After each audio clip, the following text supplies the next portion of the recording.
La paix soit sur vous, la miséricorde d'Allah subhanahu wa ta'ala et sa bénédiction.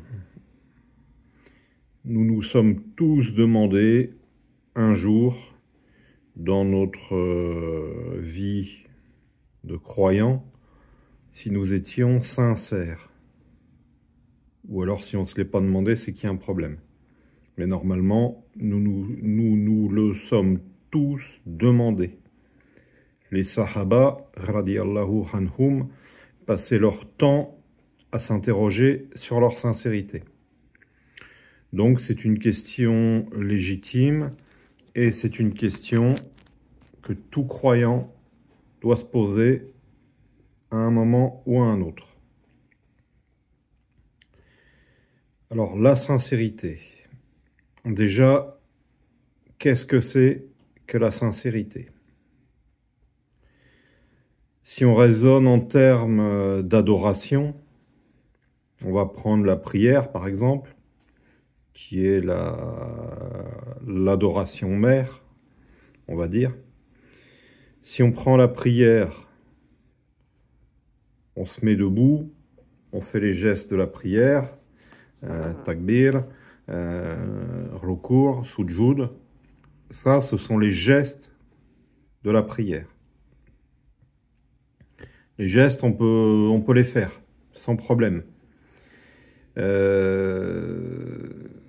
Mais si le cœur n'est pas à la prière, si au moment où on fait les gestes, on pense à ses problèmes de travail, à ses problèmes de fric, à sa famille, à sa bagnole, à ce qu'on va manger le soir, la prière n'est qu'un corps sans vie, parce qu'il manque quelque chose. Et il manque l'esprit de la prière. L'esprit de la prière, c'est le zikr de Allah, subhanahu wa ta'ala. Une prière doit servir à faire le zikr de Allah. C'est la finalité de la prière. Les gestes, c'est le corps, et l'esprit de ce corps, c'est le zikr de Allah subhanahu wa ta'ala. Ça marche pour les adorations légiférées, mais ça marche pour tout dans la vie. L'homme est composé d'un corps et d'un ruh. Le corps, on peut faire des tas de choses avec. On peut manger, on peut marcher, on peut courir, on peut se promener, on peut travailler, on peut faire l'amour à sa femme, on peut faire des tas de choses avec le corps. Si l'esprit n'y est pas,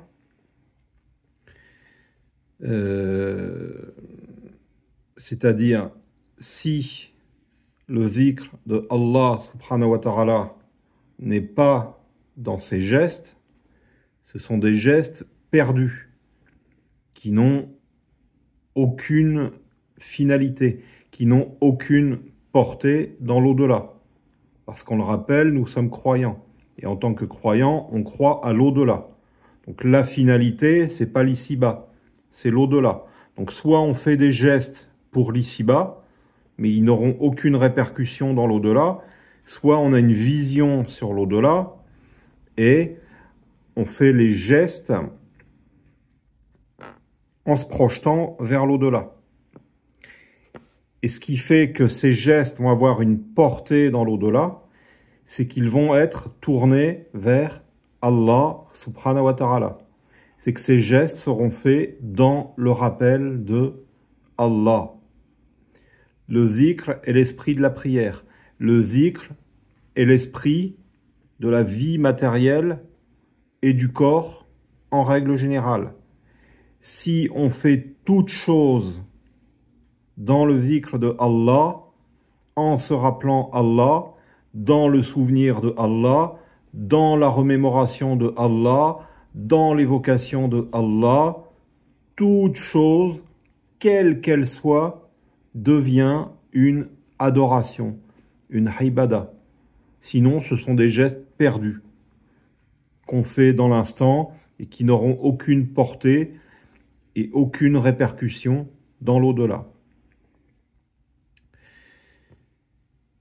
Donc, le corps, l'esprit. Donc, l'esprit, on l'a dit, c'est le dhikr de Allah.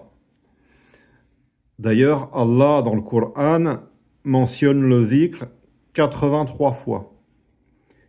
Il n'y a pas une chose, il n'y a pas une adoration qui soit plus mentionnée dans le Coran que le dhikr.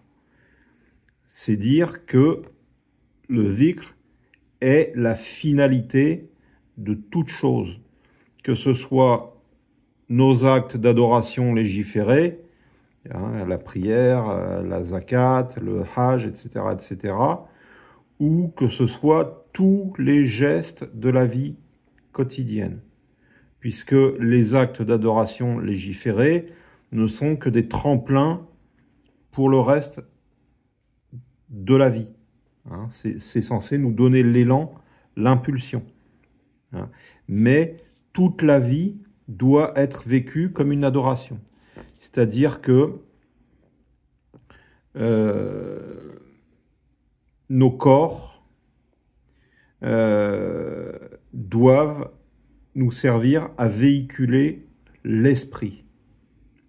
L'esprit, c'est le dhikr de Allah. Et le dhikr de Allah, il se fait avec ruh. Mais si on est orienté vers les choses du bas monde, si on fait les choses sans le dhikr de Allah, ça veut dire qu'on est mu, non pas par ruh, mais par nafs, par l'âme instigatrice du mal. Et l'âme instigatrice du mal, c'est tout sauf l'esprit. C'est tout sauf le dhikr. Ou si dhikr il y a, c'est le dhikr de soi-même, de sa petite personne. Voilà, donc l'esprit de toute chose, l'esprit de toute adoration, c'est le dhikr. Dhikrullah, dhikrullah, dhikrullah. Alors l'esprit, c'est une chose. Mais il y a une autre chose qui fait que l'esprit, le dhikr de Allah, est, comment dire, il y a une chose qui fait que c'est véridique, ce dhikr. Et ça, c'est l'esprit de l'esprit.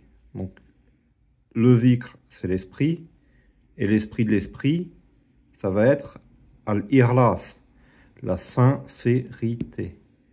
Parce qu'on peut faire la prière, on peut faire la salat, ou toute autre chose, en se disant « je le fais pour Allah, je le fais pour Allah », mais est-ce qu'on le fait vraiment pour Allah? Est-ce qu'on est vraiment sincère? Là est la question. Et comment on peut savoir si on est sincère dans ce qu'on fait? C'est très simple. Si on en vient à nourrir un ressentiment, une rancune, une frustration à l'encontre de quelqu'un après avoir fait un geste, un acte, c'est qu'on n'est pas forcément sincère.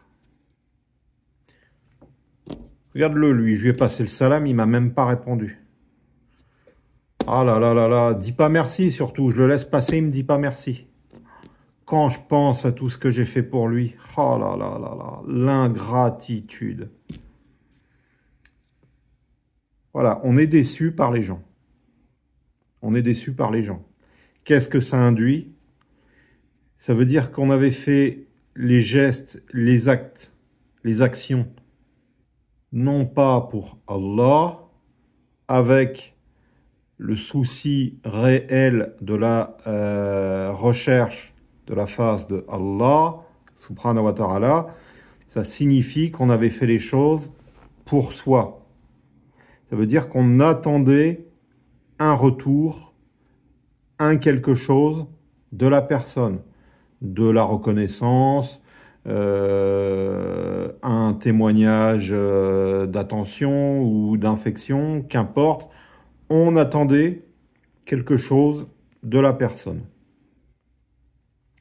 Alors que si on fait les choses sincèrement pour Allah, subhanahu wa ta'ala, on n'attend strictement rien des gens. D'autant moins qu'on ne les voit même plus. Il arrive un moment où on ne voit même plus les gens. Tout ce qu'on fait est guidé par Allah. On ne voit que Allah. On ne cherche que la satisfaction de Allah. On ne voit que la face de Allah. Après, il peut se passer n'importe quoi. Ça nous passe au-dessus du cigare, comme on dit. Il m'a pas remercié. C'est son problème. Moi, j'ai fait les choses pour Allah. La seule chose qui m'intéresse, c'est la satisfaction de Allah. Et si on est sincère, la satisfaction de Allah, subhanahu wa ta'ala, va se manifester et on en verra les signes. Parce qu'il lèvera de nos cœurs les voiles qui nous empêchaient de voir ces signes. Et on verra les signes, les manifestations de la reconnaissance de Allah subhanahu wa ta'ala. Idfar billati hiya ahsan. Fa idha alladhi baynaka wa baynahu adawatun ka'annahu waliyyun hamim. Wa ma yulakkaha illa alladhina sabaru wa ma yulakkaha illa dhu hazin azim. Idfar billati hiya ahsan. Repousse le mal par ce qui est meilleur. فَإِذَا الَّذِي بَيْنَكَ وَبَيْنَهُ عَدَاوَةٌ كَأَنَّهُ وَلِيٌّ حَمِيمٌ. Et voilà que celui avec qui tu avais une animosité devient tel un ami chaleureux. Repousse le mal par ce qui est meilleur. On te fait du mal, rends le bien. Tu le rends pas pour la personne, tu le fais pour Allah. فَإِذَا الَّذِي بَيْنَكَ وَبَيْنَهُ عَدَاوَةٌ كَأَنَّهُ وَلِيٌّ حَمِيمٌ. وَمَا يُلَكَّهَا إِلَّا الَّذِينَ صَبَرُوا وَمَا يُلَكَّهَا إِلَّا ذُو حَظٍّ عَظِيمٍ. Mais cela n'est donné qu'à ceux qui endurent, et cela n'est donné qu'aux possesseurs d'une grâce infinie. Aux possesseurs d'une grâce infinie. Ça veut dire que ce n'est pas tout le monde qui est capable de faire ça.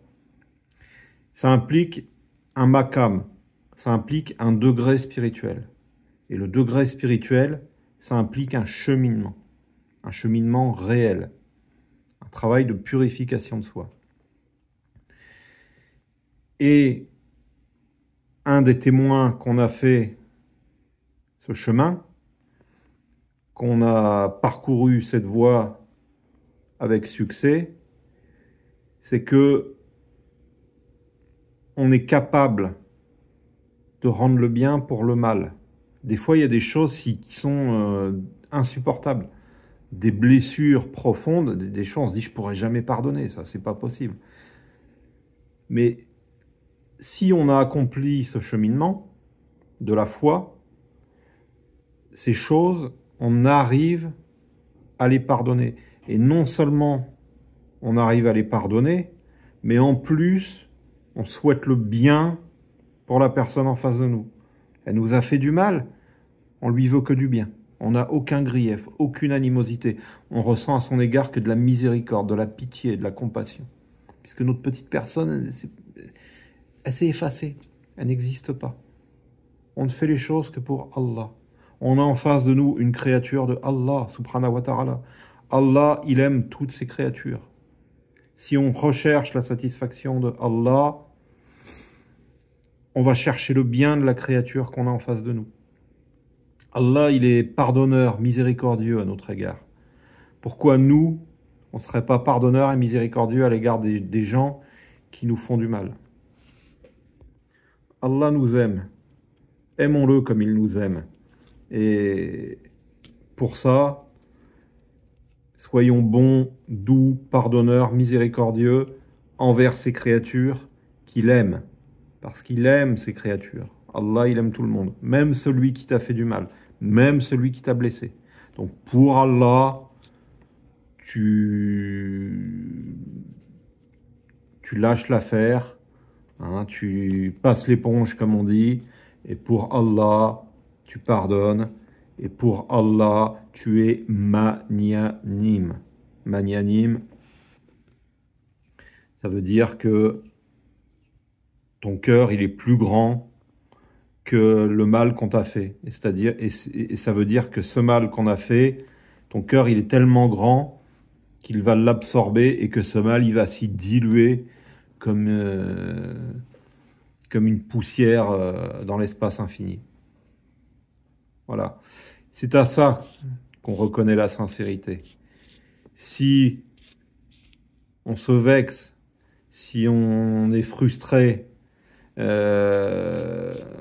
la moindre chose, parce qu'on ne nous a pas dit merci, parce qu'on ne nous a pas rendu un bonjour, pour des bricoles pareilles, on n'est pas sincère. On n'est pas sincère parce qu'on fait les choses pour soi, pour le profit qu'on peut en tirer, pour l'orgueil qu'on peut en dégager, mais on ne fait pas les choses pour Allah.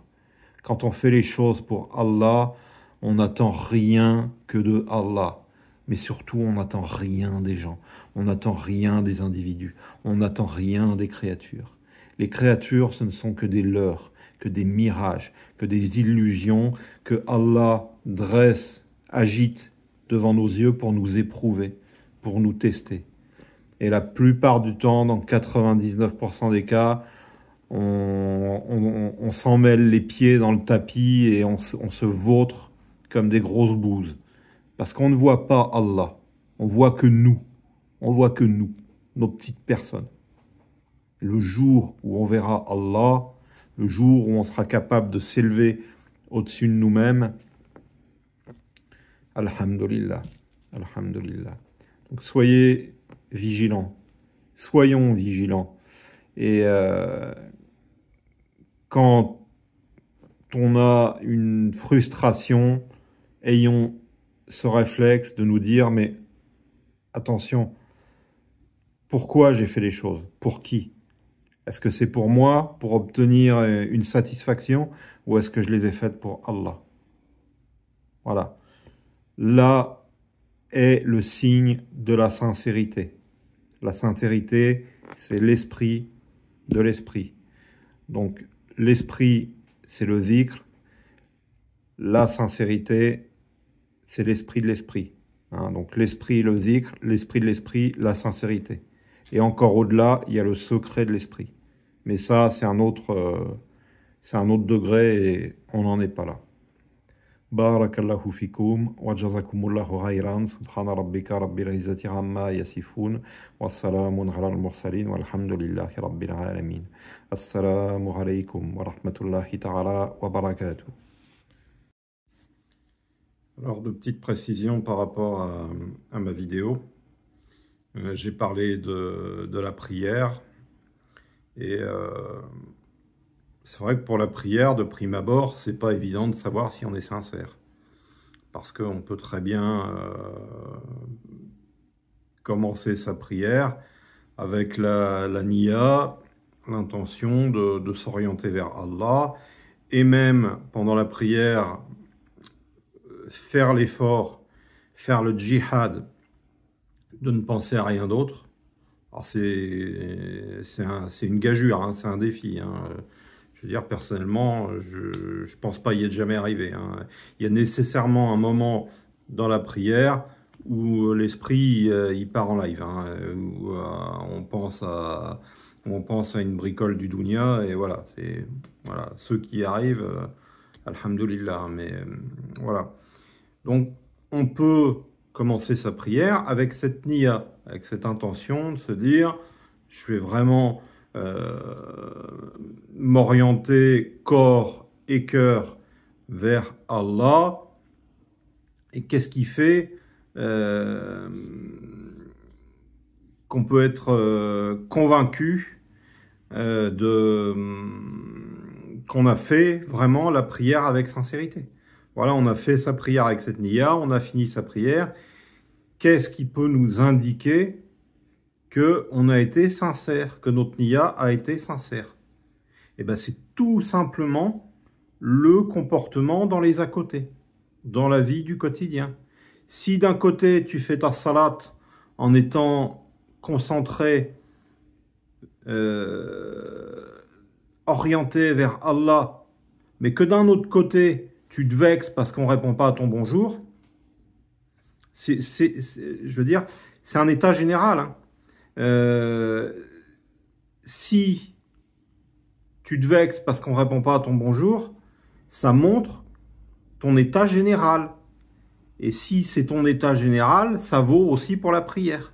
Ça veut dire que t'es pas sincère, t'as pas, comment dire, tu n'as pas dit bonjour à la personne pour Allah, puisque tu attendais que la personne te réponde, mais ça vaut aussi pour ta prière.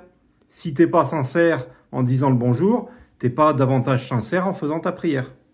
Voilà, c'est tous les petits à côté de la vie qui vont nous indiquer notre état général.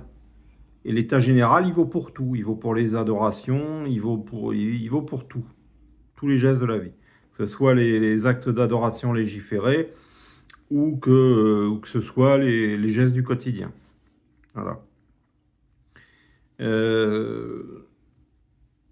Autre chose.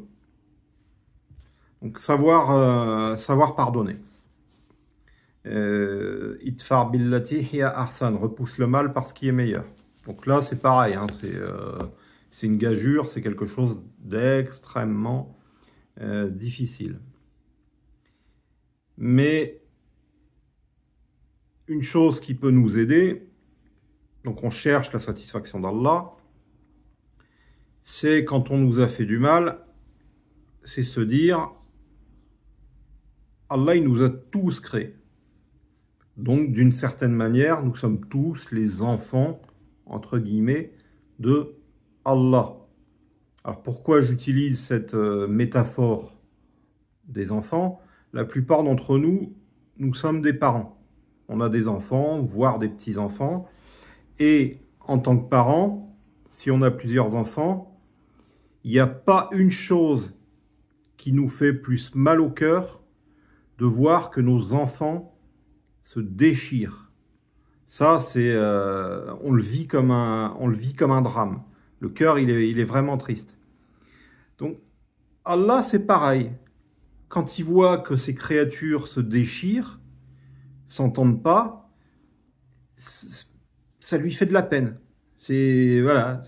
Alors, si on est croyant et qu'on regarde Allah, on se dit, mais je veux pas faire de la peine à mon Seigneur. Donc, je vais faire l'effort vis-à-vis de la personne qui m'a fait du mal, de manière à pardonner, à m'écraser, à laisser couler, voire à lui faire du bien pour rétablir la bonne entente. Voilà, il faut se voir comme des enfants de Allah. Et là, ça donne tout son sens à la fraternité. On passe son temps à s'appeler, ouais, frère, ma sœur, mais est-ce que dans le cœur, on se sent vraiment frère et sœur? On se sent vraiment frère et sœur quand on a acquis cette conviction que on est tous des créatures de Allah, subhanahu wa ta'ala, on est tous des enfants symboliquement de Allah, et c'est parce qu'on est tous des enfants de Allah qu'on est des frères et sœurs. Donc en tant que frères et sœurs, et en tant que frères et sœurs qui ne veulent pas blesser leur créateur, j'allais dire leur père, mais ça va être mal interprété. Donc on essaye de s'entendre entre nous. Et s'il y a un conflit c'est toujours une affaire d'ego. Donc s'il n'y en a pas un des deux dans l'histoire qui rabaisse son ego, ça va partir en rapport de force, en confrontation, en conflit, ça va partir en cacahuète, quoi. Hein. Donc, si on a ce souci, se dire, voilà, devant mon Créateur, je veux que toutes les créatures s'entendent bien, je veux m'entendre bien, veux bien m'entendre avec toutes les créatures de mon Créateur, on fait l'effort, on écrase son ego, on abaisse son aile, comme Allah subhanahu wa ta'ala a dit dans le Coran, et puis voilà, hein, mais on le fait vraiment pour Allah, dans le souci de la satisfaction de Allah. Donc gardons toujours ça en tête. Considérons-nous tous comme des enfants, entre guillemets, de Allah. Et c'est seulement à partir de là qu'on pourra se considérer comme des frères et sœurs, qu'on pourra se sentir frères et sœurs. Hein. Et à partir du moment où on se considère comme des enfants de Allah, notre souci, c'est de bien nous entendre pour la satisfaction de Allah. Et pour bien nous entendre, eh ben, des fois, il faut savoir rabaisser son ego. Voilà, j'espère que j'ai été clair. Barakallahu fikum. Assalamu alaikum.